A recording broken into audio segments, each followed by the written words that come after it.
Hello friends, welcome to Gomathi food channel. இந்த சைடிஷ்க்கு நீங்கள் 10 இட்லி தோசை சாப்பிட்டா கூட பத்தாதுங்க. ருசி நாக்கில் நிற்கும். அந்த அளவுக்கு நல்ல சூப்பரான சட்னி ஃப்ரெண்ட்ஸ். இதை நீங்கள் இட்லி தோசைக்கு மட்டும் இல்லாமல் சப்பாத்தி பூரி சாதத்தில் கூட இந்த சட்னியை நீங்கள் கலந்து சாப்பிட்லாம். ரொம்ப சூப்பராக டேஸ்ட்டாக இருக்கும் ஃப்ரெண்ட்ஸ். வாங்க நம்ம வீடியோக்குள்ளே போய் எப்படி செய்கிறதுன்னு பார்க்கலாம். ஃபஸ்ட்டு இந்த ரெசிபி பண்ணுறதுக்கு ஸ்டவ்வில் ஒரு பேன் எடுத்து வச்சுக்கோங்க. அதில் 2 ஸ்பூன் அளவுக்கு எண்ணெய் சேர்த்துட்டு எண்ணெய் சூடானதும் காரத்துக்கு ஒரு 4 வரமிளகாய், ஒரு 3 பல்லு பூண்டு சேர்த்துருக்கேன். பூண்டு வரமிளகாய் நல்லா வாசம் வர வரைக்கும் நல்லா வதக்கிக்கோங்க. பாருங்கள், இப்போ பூண்டு மிளகாய் நல்லா வறுபட்டுடுச்சு. அடுத்ததாக இதில் 2 மீடியம் சைஸ் வெங்காயம் கட் பண்ணி சேர்த்துட்டு வெங்காயம் நல்லா கண்ணாடி பதம் வர வரைக்கும் வதக்கிக்கோங்க. பாருங்கள், இப்போ கலர் மாறிடுச்சு. வெங்காயத்தோட கலர் இந்த அளவுக்கு நல்லா வதங்கி வந்ததும் அடுத்ததாக நம்ம இதில் தக்காளி சேர்த்துக்கலாம். இதில் நான் ஒரு 4 தக்காளி அளவுக்கு நான் சேர்த்துருக்கேன்.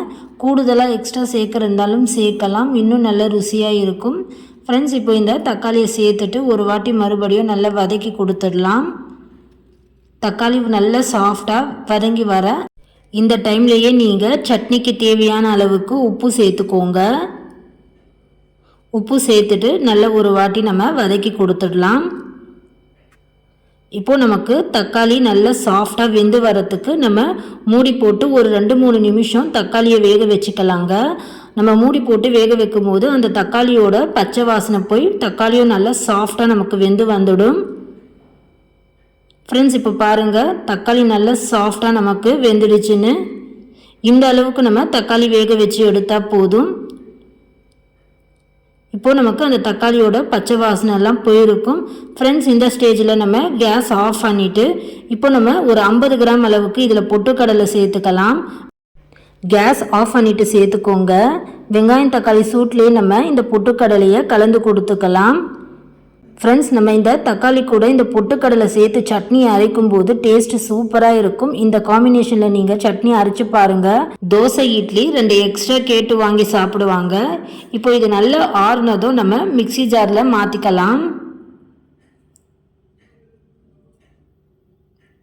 மிக்சி ஜாரில் சேர்த்துட்டு அடுத்ததாக நம்ம இதில் தண்ணி எதுவும் சேர்க்கக்கூடாதுங்க. தண்ணி சேர்க்காமல் நல்லா திக்காக கெட்டியாக நம்ம சட்னி அரைச்சி எடுத்துகிட்டு வரணும் ஃப்ரெண்ட்ஸ். பாருங்கள், இந்த அளவுக்கு நல்லா நான் திக்காக அரைச்சி எடுத்துருக்கேன்.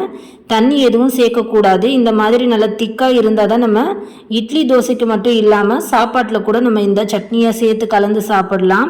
அடுத்ததாக இந்த சட்னி தாளிப்புக்கு தாளிப்பு கரண்டியில் 2 ஸ்பூன் எண்ணெய் சூடாக இருக்குது. அதில் 1/2 ஸ்பூன் கடுகு, கூட 1/2 ஸ்பூன் சீரகம், 1/2 ஸ்பூன் உளுந்து சேர்த்துக்கோங்க. கூட கொஞ்சமாக கருவேப்பிலை சேர்த்துட்டு நல்லா பொரிஞ்சு வந்ததும் இந்த தாளிப்பை சட்னியில் சேர்த்துக்கோங்க ஃப்ரெண்ட்ஸ். அவ்வளோதான், நல்லா சூப்பராக டேஸ்டான இந்த சட்னியை நீங்களும் வீட்டில் கண்டிப்பாக ட்ரை பண்ணி பாருங்கள். ரொம்ப சூப்பராக இருக்கும். இதே மாதிரி நீங்களும் வீட்டில் செஞ்சு சாப்பிட்டு பார்த்துட்டு டேஸ்ட் எப்படி இருந்ததுன்னு மறக்காமல் கமெண்ட் பண்ணுங்கள். வீடியோ பிடிச்சிருந்தால் லைக் பண்ணுங்கள், ஷேர் பண்ணுங்கள், சப்ஸ்கிரைப் பண்ண மறந்துடாதீங்க. அப்போ தான் நான் போடுற வீடியோஸ் எல்லாம் டக்குன்னு உங்கள் ஃபோனுக்கு நோட்டிஃபிகேஷனாக வரும் ஃப்ரெண்ட்ஸ். தேங்க்ஸ் ஃபார் வாட்சிங்.